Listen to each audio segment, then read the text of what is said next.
Hey, this is Michael Jake with localmentor.com. I wanted to shoot a video on what not to do on a rehab. So I'm going to walk through a property here and and this is not a job that we did, but I just want to show you as an example of little things that mean a lot when you're trying to sell a house. And this house has not sold yet, and it's been on the market quite a while. And I'm going to show you a lot of little things that were just never done right. And my guess is they were done to cut corners, save costs, and invariably didn't save them anything, because now what they might have saved in cutting those corners, they've more than paid for in the cost of financing and the holding expenses associated with it. So real quick, you know, we've got some resurfaced hardwood floors in here, but you can tell right along the edges you'll see like a little dark line where the former stain is still there. And it's very clear that the original baseboards were not replaced. So they're all kind of beat up. And if you kind of look at this, you can just see it's really rough. The paint job's not that great. Here we don't have a kick plate against the door. The paint's chipping off. You've got gouges along here. Little divot already where somebody probably didn't have the door stop in there. So we don't have a kick plate here along the edge of the tile with a nasty looking edge. Again, more nastiness along the baseboard trim. Oh yeah, this is great. No latch at all, so you know that doesn't stay shut. So you come in here. I mean, the overall feel, you know, if you did a video tour of this property, this thing would probably look awesome. But again, it's a lot of little things. You know, more goat there, you know, an uneven plate. I mean, seriously, those things are like $2. You know, gunk on here. I mean, the other thing is, it's just dirty. The house is not clean. There's a lot of, you know, filth kind of on the tile, just dust, dirt. The sink isn't clean. There's layers and layers of dust there. Along the caulk, it's dusty. The tub is completely filthy. In this case, it looks like somebody broke the window out, and that is hopefully going to be fixed. Again, they just painted over the old, original, probably 40-year-old beat-up baseboards. Again, more just filth on the floor where it's not cleaned up. Dirty window tracks. All right, I'll keep going. I don't want to beat a dead horse, but replace your baseboard trim. It looks terrible. Here we've got a fireplace. I don't know why they did tile over the entire thing here, but you know, we've got this nice lip facing, and you know, part of it is dark, part of it is light. It just looks, it just looks bad. You've got crappy grout right here in this corner.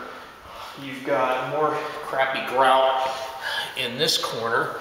And then you've got what looks like the glob effect here, where they just globbed in more grout and didn't wipe it away. So just bad work. More gunk on the floor there. It looks like caulk or something. Got a filthy window there. You've got a filthy, you know, tract along there and on the outside there. It's just a lot of filth. Here we've got granite countertops. Wow, bling factor. But you know, here you see the back of the ugly stove. They should have either done a lower top, lower backed stove, which set flush here, or raise this up. But you've got somebody who is not good at cutting granite, more or less handyman style labor. I mean, you've got a crappy trim board here. You've got uneven cuts here. You've got a rough edge here. You've got an angle here that's not cut right. It's just, you know, wow, granite should be great.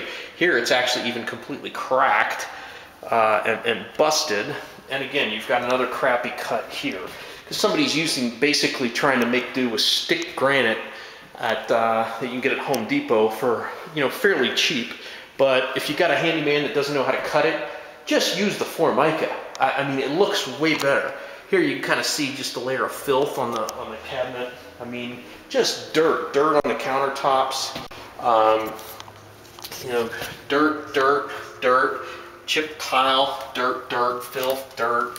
You know, now we're going down in the basement, and you know, we have a nice, at least we've got a nice lighter feel here. Now we've got some kind of funky color on the wall, kind of like a light lavender, and you've got spider webs, you've got gunk, and you've got dark carpet going into a basement, which really makes it feel dingy, you know, kind of like a basement.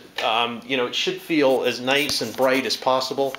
I would clear out all the gunk and spider webs and leaves from these old, you know, 60, 70 size window wells. You know, I don't know what this kind of bar opening is opening up into a laundry room. It just doesn't serve any purpose I can tell. The baseboard has a gap as the flooring falls away this way. There's all kind of flooring glue gunked up in there along the baseboard there. You know, you've got a crappy edge on the vinyl flooring there. Gouge there. Again, more gunk, more filth. So, again, it doesn't cost a lot to have somebody come through your houses once a week, if not once every couple weeks. If it's not yourself, I'd like to turn the light on, but of course, here we go. You open the door that way, and the switch is behind the wall this way. Brilliant. We have no hangers, no place to hang clothes in here. And I don't know what those funky shelves are for.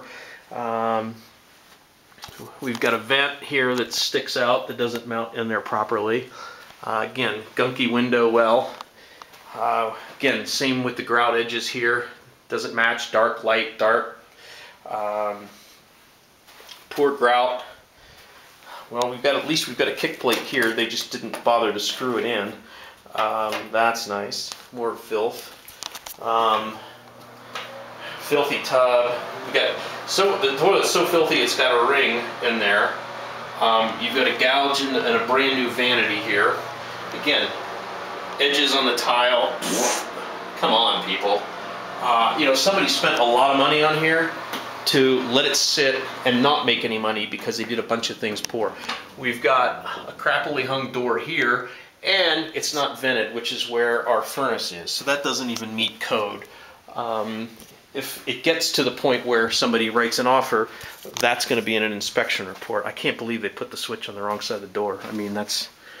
Anyway, lots of little things. So anyway, hope that helps you guys. You know, houses sell if you do them right. I mean, don't try to cheap yourself out. Don't try to cut corners, because ultimately this is what happens. You know, in this, you know, this kind of rehab might have made sense when there's a tax credit, or when the government's bribing people to buy houses, or when financing is really easy. But when you need to sell a house, you know, do the job right. If you do the job right, maybe you won't make as much money even when the market's really easy and it's really easy to sell a house, but at least you'll be selling a good quality product, and you're going to build your name and build your reputation in the community. And when agents come and they look at this, not only the buyer is going to be thrilled when they own a house that's done right, as opposed to this, the agents see the quality of work that you do, and they're going to want to know about your future houses because they know what kind of caliber of work you do. And if you do this kind of job at this house, they're also going to know the caliber of work you do. And when they see your other listings, guess what? They're probably going to steer their buyers away. So you can either build momentum in the community, you can do the job right, or you can do the opposite. So anyway, hope this video helped. This is Michael Jake with Local Mentor. Stop by Local Mentor and get some other free videos and awesome real estate investing education. Take care.